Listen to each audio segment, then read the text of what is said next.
Շնորհակալություն, պարոն Պողոսյան։ Հարցս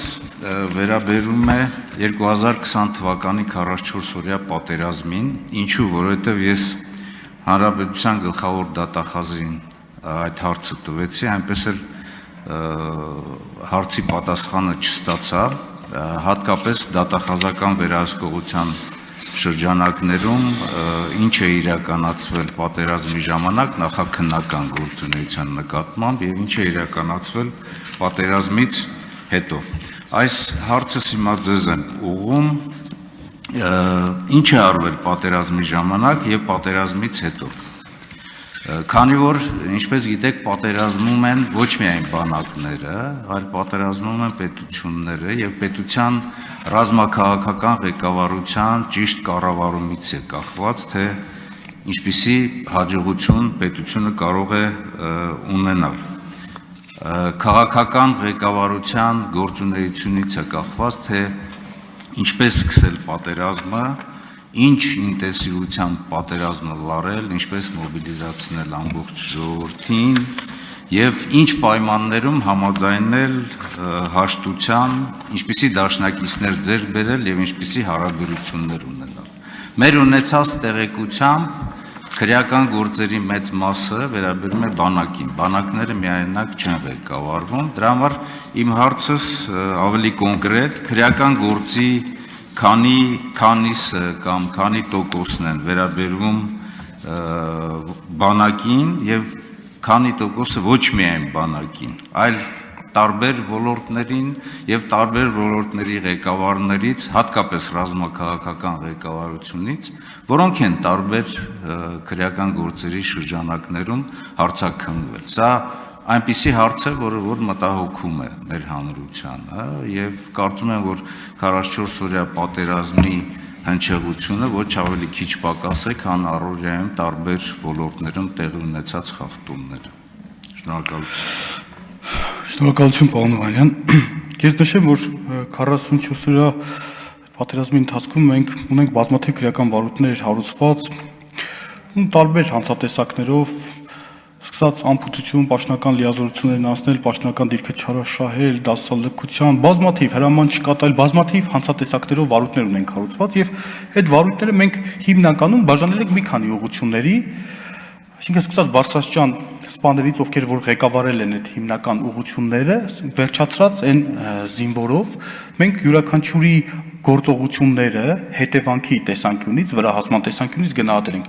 Դուք տեղյակ եք, որ մենք արդեն իսկ որոշակի քրեական վարույթներ ունենք, որ առանձին ուղղություններով բարձրաստիճան սպաների եւ հրամանատարների կողմից կատարված հանցանքները առերևույթ մենք հաստատել ենք եւ հենց այդ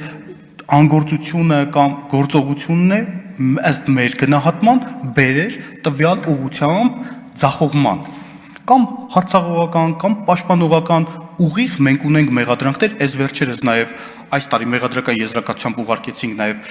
մեկ ուղղության վերաբերյալ քրեական վարույթը, որ մեր գնահատմամբ, վարույթ իրականացնող մարմնի գնահատմամբ տվյալ բարձրաստիճան զինվորականի գործողությունների արդյունքում ոչ միայն ձախողվել է հարձակումը, այլև հետագայում ամբողջ պաշտպանական շղթան մի ուղղությամբ ձախողվել է եւ ունենք կոնկրետ հետևանքներ։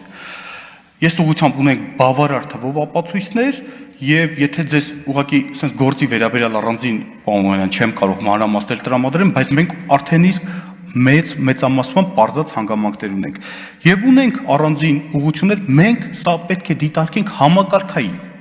սկսած առանձին ուղղություններով, սկսած առանձին ըստ էության իրենց գործողություններով, նույնիսկ պատերազմի արդյունքի վրա իմ կարծիքով մենք ունենք նաև մեծ քրեական վարույթներ, որոնք որ հիմա դատարան ենք ուղարկել, օրինակ դավաճանության դեպքեր ունենք, առանձին վերցրած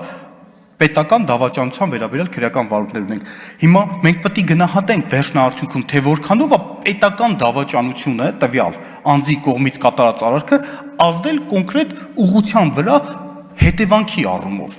Եվ ունենք տվյալներ, հիմա ես չեմ ուզում գաղտնիության, քանի որ այդ քրեական վարույթների մեծամասամբ քրեական վարույթները գաղտնի ռեժիմով են քննվում, ես չեմ ուզում փակագծերը բացեմ եւ դատարանում դրամփակ նիստով են իրականացնում, մենք առաջիկայում, երբ որ արդեն օրինական ուժի մեջ մտած դատական ակտեր ունեն, հնարավորություն կստանանք նաեւ այս առումով գնահատել, թե որքանով են այդ անձանց գործողությունները նաեւ պատերազմի արդյունքի վրա ազդել։ Մենք գիտեք, որ իհարկե քրեական վարույթներ ունենք, որոնք որ վերաբերում են նախկինում ձեռբերված սպառազինության հետ կապված, այս առումով էլ քրեական վարույթներ ունենք։ Պարոն Օհանյան, դա բազմաշերտ հարցադրում է։ Ես հիմա անկեղծ պատրաստ չեմ հիմա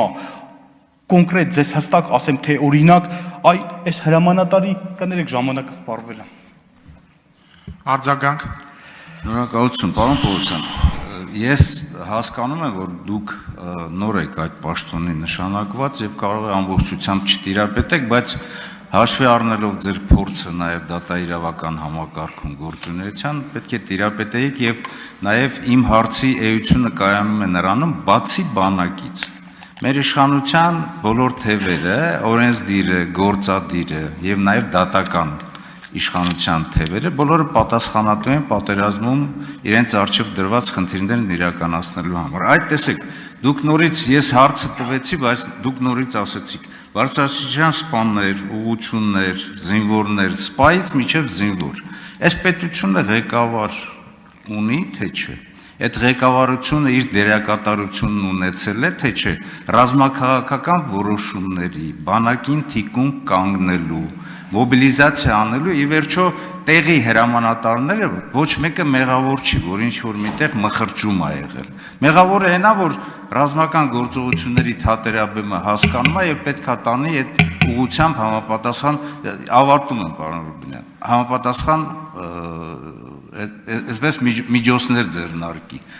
Միայն շեշտադրումը բանակի վրա անընդունելի է։ Օրինակ երկրի ղեկավարը Նիկոլ Փաշինյանը որևիցե մի գործով հարցակնվելա, թե չէ, առանց վիրավորելու, առանց որևիցե մի բան։ Երկրի ղեկավարն է ինքը եղել։ Շնորհակալություն։ Պարոն Օհանյան, ես ճիշտ ասեմ, չէ, դուք քաղաքական հայտարարություններ եք անում, բայց ես մի հատ ցենց իրավիճակ ասեմ։ Դուք ասում եք ինչի եք օրինակ անդադ բարձրաստիճան սպաների, զինվորականների մասով, չէ։ Բայց երբ որ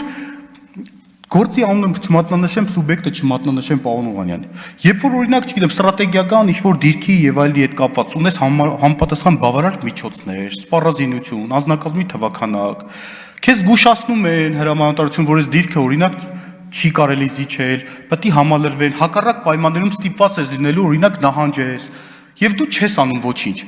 Ես չեմ հասկանում, այդտեղ օրինակ քնիչը, որ արզում է